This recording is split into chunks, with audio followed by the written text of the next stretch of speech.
With the recent updates changing the abilities on a lot of dinos within Path of Titans, I decided I would make a video on the top 5 solo dinos within the game, in my opinion. If you guys have a dino that you think should be in this list, let me know down in the comments.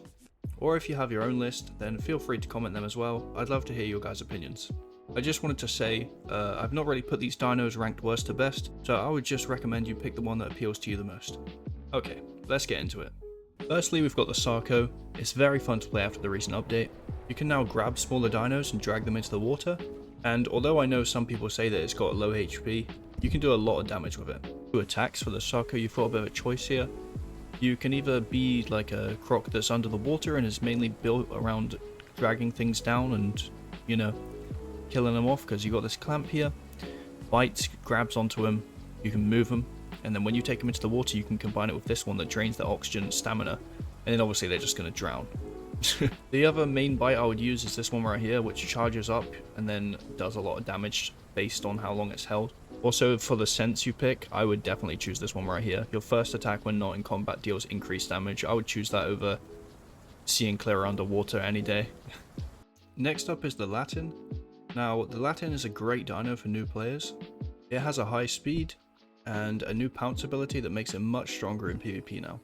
It also has good stamina.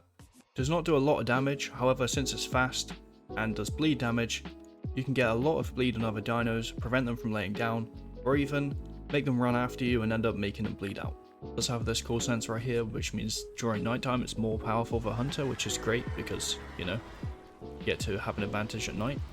As for the bite, I would never use this Raptor Strikes one because although it's faster, it's so much weaker. Like, there's just no point, in my opinion. Next up we have the Suko.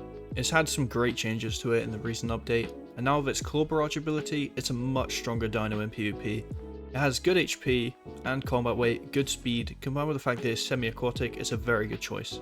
Okay, so for the Suko, first off we have the Lone Hunter ability. If you're not in a group, this is good for solo players. You do 10% extra damage, which is nice. For the front limb ability, I wouldn't use anything except Claw Barrage. If you hit someone 5 times, then you will do a ton of damage. You basically just want to see if you can hit this and stack it up, and when you're on that roll of keep hitting people, your damage goes through the roof. You can wipe out entire groups of dinos. If you guys are enjoying the video, please consider subscribing. I am going to be uploading weekly gameplay videos from now on, and guide type videos like this one will be once every 2 weeks or so. Moving on to the Bars is an absolute tank. It has the highest HP and combat weight in the game. It's very strong in PvP. I know that for a fact as I've attacked many of these as the T-Rex and other big dinos, and they are extremely hard to kill. Now, the one thing about the Bars is it is a slow dino, so you are going to want to play defensive, and anyone who tries to take you down is really going to struggle due to the HP, and also just the damage output you put back to them is really high as well. It doesn't have loads of options, again, but it also has a lone survivor ability, so that's very nice. When it comes to fighting with this thing, the tail attack does tons of damage, but also this tail slam right here, it used to drain stamina, but in the recent change it no longer does, and it does tons of damage if you can land one of these on someone. Now, the Kentro is a bit similar to the Latin in its fighting style, however you can be a lot more aggressive in a fight with the Kentro. It has a high bleed damage, very good stamina, it's got a good speed, and in PvP you just want to play the long game, use the speed and the stamina to avoid taking hits while stacking up the bleed, and absolutely do not let them lay down, no matter what. Okay, so for the Kentro, once again we have the Lone Survivor ability, and then when it comes to attacking abilities, you have a couple choices. You can increase your turn radius, not the best.